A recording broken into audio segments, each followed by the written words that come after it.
Charles Cahill and Associates, for all your filming and real estate needs. Love that car. Do it now, damn it. Get down on your knees and kiss your car's ass. Our topic for... Like it. Sorry, the Thorazine kicked in mid-sentence. Anyway, Mr. Alfred O'Meara, whom we see here, thinks it's all That God, another dead kitten. And he should know, because Alfred runs a sort of rescue service for drivers who get themselves in trouble because... But that is I tried to kill you. And here we have Exhibit B for Baxter, who is about to find out the hard way that something important has stopped working. His manhood. His brakes? No. His brakes stopped just fine. It's an early model Sheldon Cooper. First was Mr. Baxter's stop lights. Why don't you look where you're going, you undersized? This was the largest auto that I could afford. Am I therefore to be made the subject of fun? Novalax and onions! Now here is someone Mr. Baxter can stand up to, and maybe he will. Women often bear the brunt of his frustration. And she has agreed to pick up her carless husband on the southeast corner of their shopping center at 5:30. It is now somewhat northwest of 6:30. And although Mrs. Baxter's temper is up, her battery is down. Thanks to almost continual use of the cigarette lighter. Say, charge it, please. The battery, that is. Yes, the battery, Mr. Flintstone. Mrs. Anthony Frank, whose husband, a very busy type, hasn't had the car up on a service station lift for some months. Hence they're caught in an artillery barrage. Hence, the car had not been seen from underneath. Hence, madam, you're getting out the wrong side. Hence the lady-shaped smear on the highway. The front wheel was out of line, and the tire was wearing unevenly. Ralphie, come help your mother. Fortunately, Mrs. Frank is the competent type, and she'll quickly figure out how to put on the spare.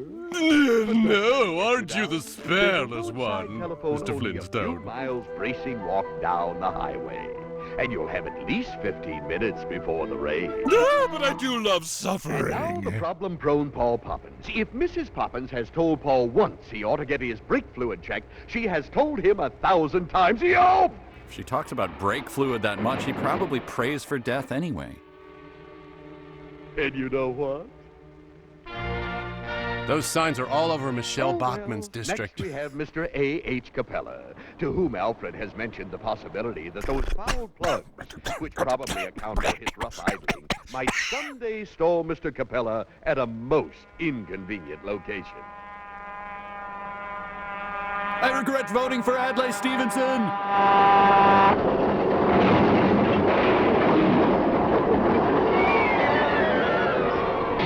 Ooh, and we derailed a train carrying chlorine gas, didn't we, Mr. Flintstone? And here, yes, Randolph Wright Jr. and Fred. We'll call him Andrew. Randy's problem is a leaky muffler, which with the engine kept running and the windows closed... Can lead to pregnancy. They were so young to go. Oh, thank heavens the engine wasn't running. Out of gas. But good heavens, young man, how do you keep warm? Hey, you know what? F off, Grandpa. Now, regrettably, Eloise Ellison's car has been purring more like a tomcat. Spraying like one, too. Who lives next door. Instead of fixing the real trouble, Alvin covered it up by setting the idle adjustment very high with this embarrassing result. It's the 60s. So, in the meantime, let's look in on Mrs. Susan Staley, who, poor girl, had her hair done only yesterday and now must stick her head into a mobile steam bath. Wow, Chinese fire drills have gotten harsh. When it was due, the boys would have spotted the worn radiator hose and replaced it before it burst. But anyway, if the pack will just stay in the car quietly while... You stay in the car? Run! The narrator sounds like a perv! Boys will be boys. But where? Hey, miss, have you seen any... I hit a wee blow. Yes.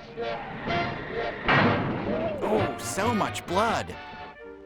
Hey, madam, you haven't seen 10 Cub Scouts, have you? What? I take a tincture for my runny ear. Oh, yes. The power for Mrs. Johnstone's power brakes is now foot power. And the reason is that the belts on the engine which build the power for the power brakes have not been tightened for some time. Cower in fear, farmers market shoppers. Not you, Eloise. And not... Oh, where was I? Oh, yes, the mature ladies... Lady has a because of their Dr. Seuss concentration drawing on her topics head. more fascinating than fastening their seatbelts, are about to have an experience which I... Whoops! Jaywalking merit badge almost complete. Now, proper car care. Proper... He's distracted by the collective hat Car fabulousness. care right now, but I'll think of something. In the meantime... Madam, I'm looking. Yeah, that's what concerns her. The scouts will kindly rejoin the den, Mother. Miss, have you seen any Cub Scouts? Yes, they've gone Oh, feral. you're They killed and already ate my dog. Well, somebody must have seen them. Miss, have you... You know, Oh, guys, I am just really you're feeling the asking urge to get some undoubtedly car know that maintenance there's done. something about them This in your film face. really does work. And you're going to realize in a moment there's something else you haven't seen, not for a long time. And that is the underside of your car on a service station lift. I haven't seen that ever. I pay skilled people to fix my car for me.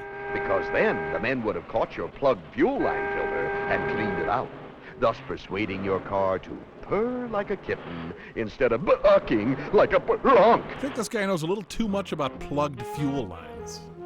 And another sort of thing the boys would have spotted, although Mrs. Marion Malone, this is she, will know about it herself in a moment, is her maladjusted handbrake, which, when her car is parked on a slope, it was parked. My mechanic told me he had a maladjusted handbrake for me. Of course, he was grabbing his crotch at the time.